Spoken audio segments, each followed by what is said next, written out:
St. Grimm Productions.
Tell me, how many groschen did we find in Pribyslavitz? My lord, I'm sorry, but my news is no better than Captain Bernard's.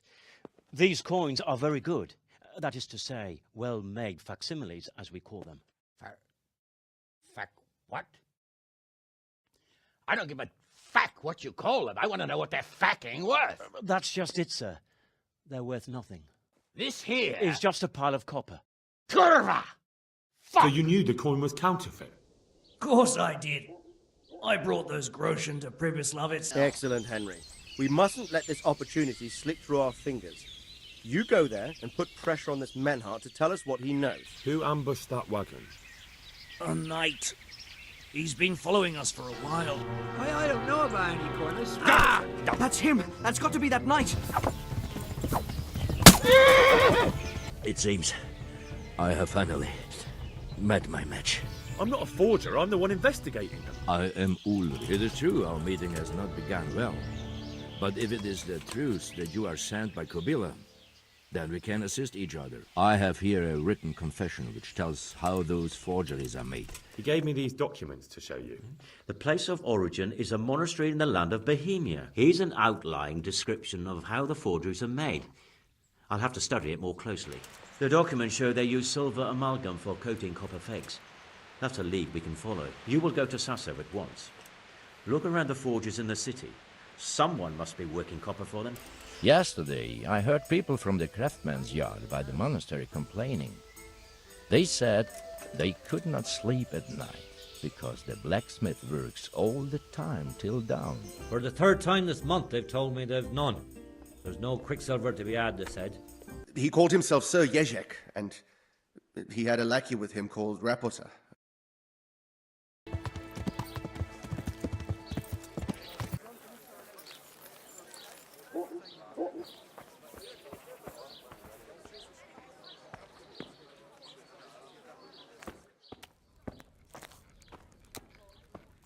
You look different, Master. So as to fit in. I don't want it known that I'm in town. Right. So what have you found out so far? I found out where they get their quicksilver from. You were right, it was the monastery. It was the only logical explanation. It changed hands on the hill behind the monastery. Have you been there to have a look around? Not yet. And have you found out who's behind it? Someone called Rapota. Not much, but it's a start. At least it's not a common name. Listen, Henry. I had another thought on the way here. Those counterfeiters have to have a punch die to make the fake coins. Yes, of course. That's sophisticated work. There's a man I know who works at the monastery yard, Master Engraver Jerome of Silesia. You don't suppose that he's... No, not that, God forbid. I know him well. He'd never do anything like that. But he runs an engraving workshop, so he might have heard something. Very well, I'll ask him. But ask with tact. I don't want him getting offended. And I prefer you not to mention me at all. I'll try to think of something. Farewell.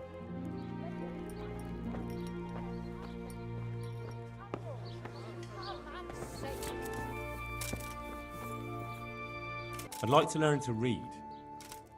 You? You don't look like the makings of a priest or clerk. But why not? I've taught all sorts. Bear in mind, it won't be all that easy. You'll need plenty of time and a few groschen for my trouble. All right. I don't want to waste time. We can get started. The sooner I master it, the better. Here are your groschen. Then we may as well start. He did break his vow, but better than to dishonor it here. May he follow his heart.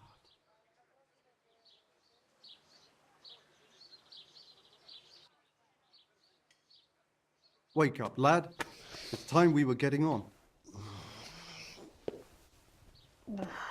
So, let's see you read a bit. There's a book here on the table.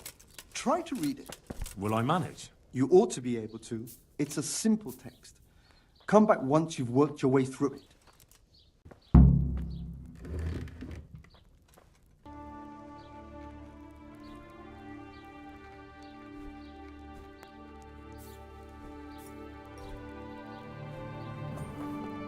I've read the book. Wonderful. So tell me, what have you learned? That being greedy doesn't pay. Excellent. You're one of my most talented pupils. You've uncovered the meaning hidden in the letters. Like I told you, books are valuable, and the words that you place in them ought to be no less so. Does that mean that I can read then? Yes, you have the foundation. Remember, my boy, the pen is mightier than the sword. To fully learn your way around words will take a lot more reading yet. Now we'll move on to the second lesson, which will be much harder. Many books are written in Latin, the language of erudite and religious men. If you really want to be able to read, there's no getting away from Latin. There's a book on the table with some text. Read it and then come back. You need not understand it, but you should master the letters. I only just managed the fable about the goose, and now you're asking me to tackle Latin. You're a clever lad. You'll manage.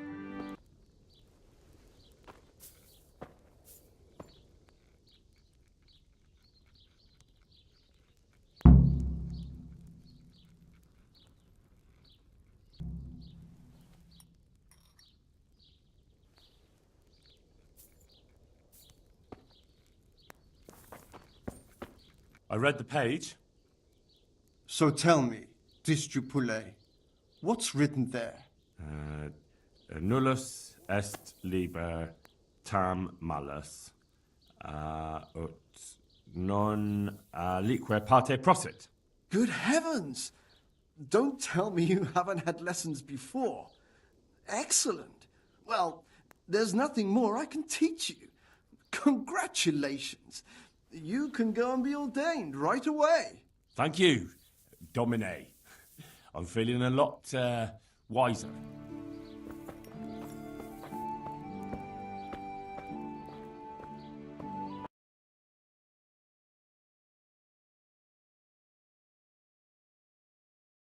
Wine squeezed from grapes, cultivated from a rose bush.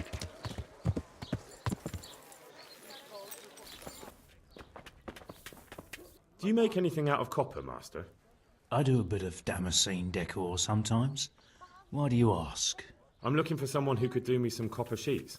Well, that's pretty rough and ready work. I wouldn't waste my time with it. But go and ask Zach from the craftsman's yard by the monastery. He's bought up all the copper to be had around here anyway.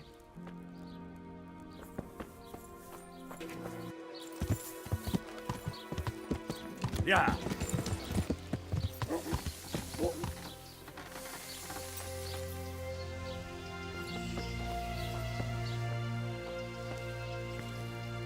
Do you work any copper here, Master Blacksmith? Why do you ask? I'm looking into a few things here. Looking into things? Meaning what? I'm on the trail of a gang of counterfeiters. Well, that's a serious business, but to answer your question, no.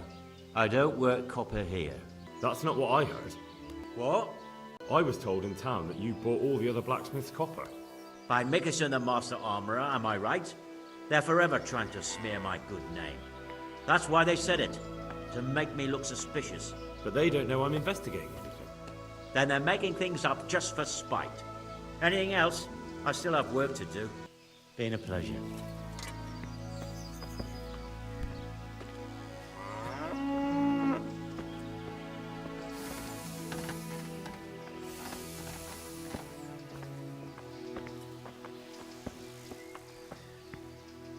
Your father says you don't work any copper. We don't. I've heard differently around town. They say your father's bought up all the copper to be had. Are you calling me a liar? Or my father? You're asking for it, boy. Just be sure you know what you're letting yourself in for. Was that a threat? Do you think I'm an idiot? You don't get it, do you? I don't particularly want to fight with you. I don't have the time or the need to prove anything. So I'll just take my knife and stick it between your ribs. And then I'll keep twisting until you tell me the truth. Jesus Christ! Are you insane? Maybe. So are you going to talk? Just take it easy. You're right. We do make copper sheets here at night. So why all the secrecy about it? Father forbade me to talk about it.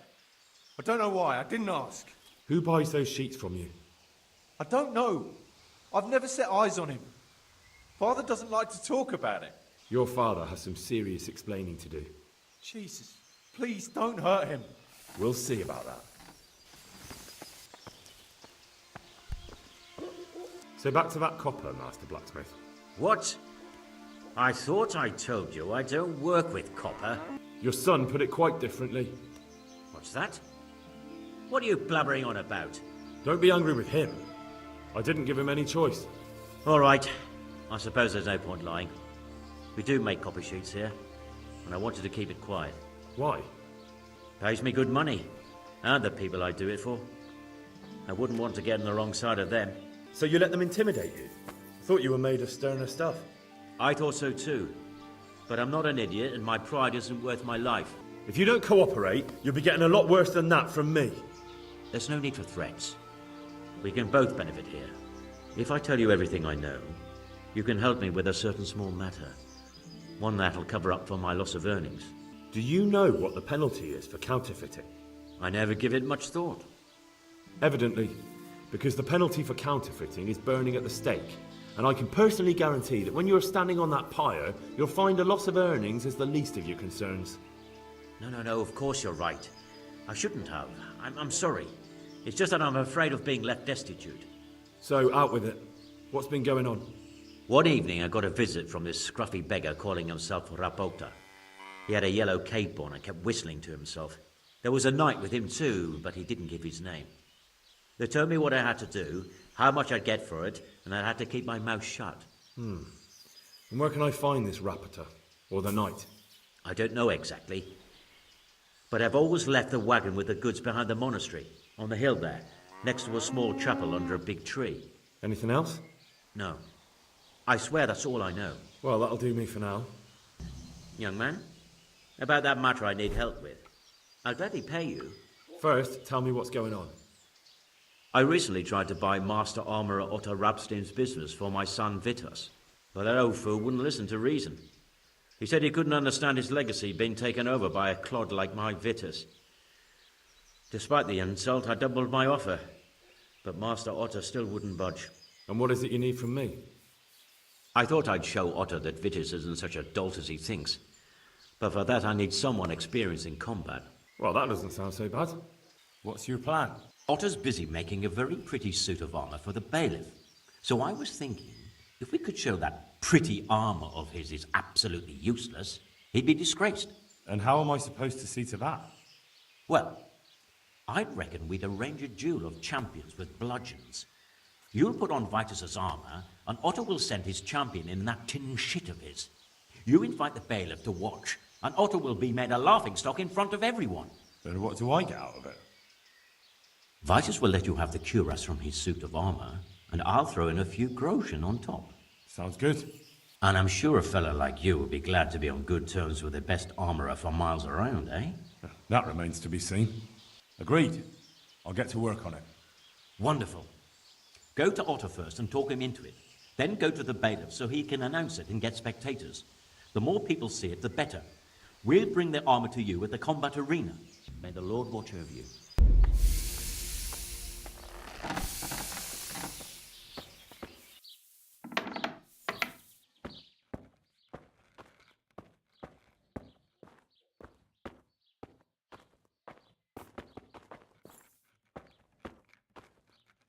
How goes the work, Master? Getting there, getting there. You need something, my boy? What are you doing here, anyway? You're in an engraver's shop, my boy. We're engraving, of course. Yeah, but engraving what? And what's it used for? Oh, we engrave wood and stone as well as metal. Here in the monastery, it's mostly about decoration. You've got quite a large workshop, Master. You don't do all the work alone, surely? I'm usually here with my apprentice, Florian. Of course, by simple observation, you'll note that this is not currently the case, and I'm here alone, which means that either I'm a liar or something out of the ordinary has occurred. I see. I think. So what's happened to Florian? He shares the fate of the pharaohs for today. The 5th scourge of Egypt did smite him, the plague, or so his message advised me. Jesus Christ, the plague? Do remain calm. I'm quite certain the plague from which Florian is suffering wasn't a judgment from on high, or if it was a judgment on excessive drinking. I'm told such an ailment can be of truly biblical proportions. What's he like, your apprentice, Florian? I'm afraid that his exuberant youth has taken its toll. He's been acting strangely of late. I fear he has delusions of persecution. I don't really know what you mean, at all. Recently, for example, he told me that someone was following him. And the very next day he bought a padlock from the blacksmith and locked up his chest, as though I would ever sneak into it. In any case, why the interest? Are you looking for him? Something like that. May I ask why? I have a message for him. A message? Who would be interested in that wastrel? Other than his furious and deeply disappointed master, of course. About your question, you'll find him at home, no doubt feverishly dying. He sleeps in the baker's cellar. Thank you. I'll leave you to your work. Take care now.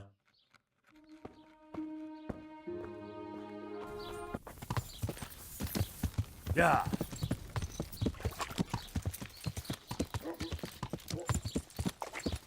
The Temple of Jerusalem. Good wives, come have a look. Don't be shy. You'll never see such fine meat. Master Armourer, I have a message for you from Blacksmith Zach. If it's another one of his so-called generous offers, you can go straight back and tell him I'm not selling, and that's that. No, this is another matter.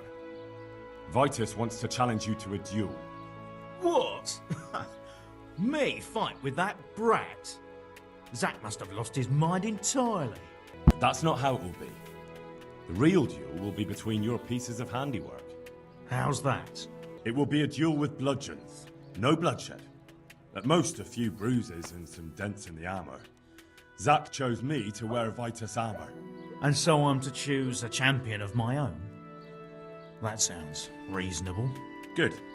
So let's agree on the time and place. Hold your horses, young fella. I've got a counter offer for you. Now, I'm sure Zack is paying you well. I won't deny it. I could pay you more, and I'd tailor-make a cuirass just for you. What do you say? You mean if I fight as your champion instead? I'm not sure how Zack would take it. No, you fight on Zack's side and lose. That's not very honourable. And Zack's constant slander and mudslinging are the height of honour, are they? Well, it's true Zack hasn't behaved like an honourable craftsman. See? So, will you help me? Nah, forget it. I won't sully my name with cheating. Suit yourself. But my champion will batter you into the ground anyway, so you've nothing to gain. Choose the time and place. What, me? You're the one being challenged, so it's your right. Well, it's all the same to me. Go and sort it out with the bailiff. He should know about it anyway, so I don't look like a troublemaker. All right? Farewell. Poor or rich, old or young, there's something. I'm here on behalf of blacksmith Zack. Zack? What does that madman want now? Don't tell me. It's another complaint about the Master Armorer. Well, you can tell Zack if you waste another minute of my time with that pathetic feud of his. I'll have him up for disrespecting the office of the bailiff. No, it's not a complaint this time. In fact, Zack came up with an idea to settle the dispute once and for all. Is that so? Well, that's a different kettle of fish. That's just what I was after. You have my full attention, friend. What's his plan? A duel. Jesus Christ! Has he lost his wits entirely? But don't worry, Goodman Bailiff. No one will get killed. It will only be a duel with bludgeons. Zack chose me as his champion. I'll be wearing a suit of armour made by his son, Vitus, and I'll fight Otter's champion. Whoever falls first loses. That sounds like a fine spectacle for the village green. Naturally, I'll have to be present to ensure nothing untoward happens. Your presence is certainly expected, Bailiff. We'd like you to referee the whole duel. Very well. We'll have it on the marketplace in the front of the church. But when? That's up to you. We can announce it right now. Let's do it. I'll have it announced around town. You come along at just the right time. It'll be a fine show for the townsfolk, and I'll finally get that pair and their constant squabbling off my back.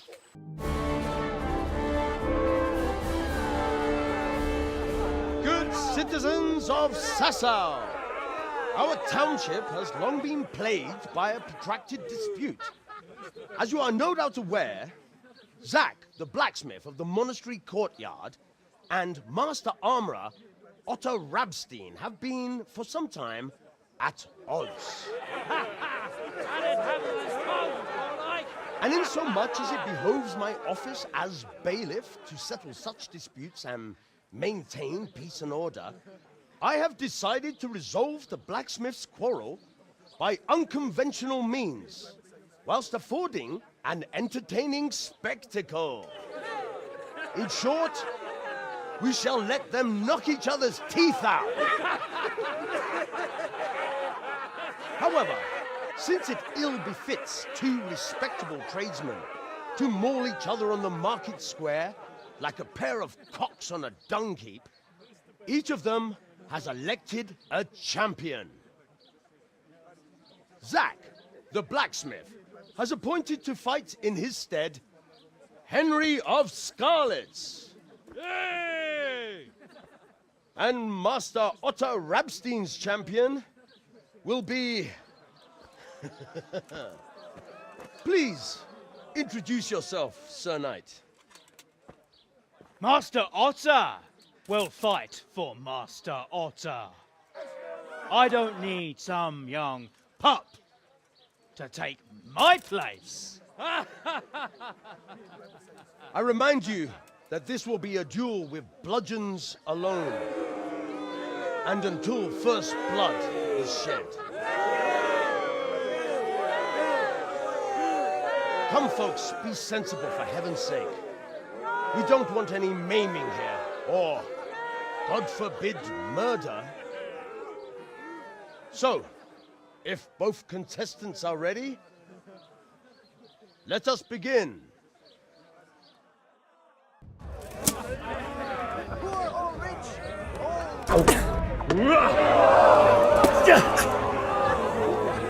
Fuck!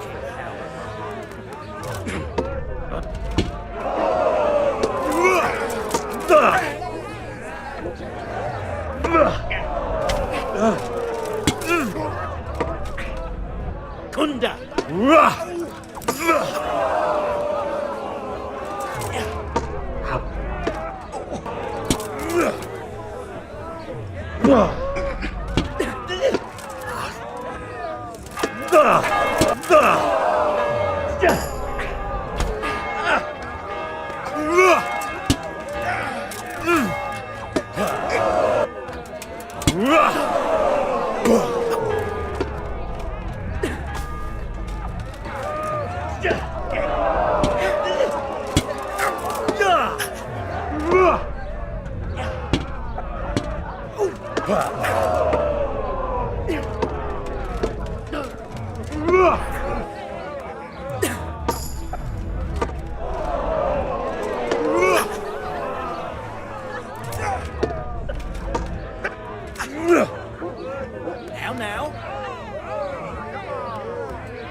You kicked that old bastard's arse, Henry. His ears will be ringing for a month. Now everyone will see who knows how to make armor and who's all hot air. You shouldn't speak so disrespectfully about Master Otter. He fought bravely. No need to get worked up about it. You've got to savour the victory, haven't you? Anyway, come by the forge later for your reward. All right?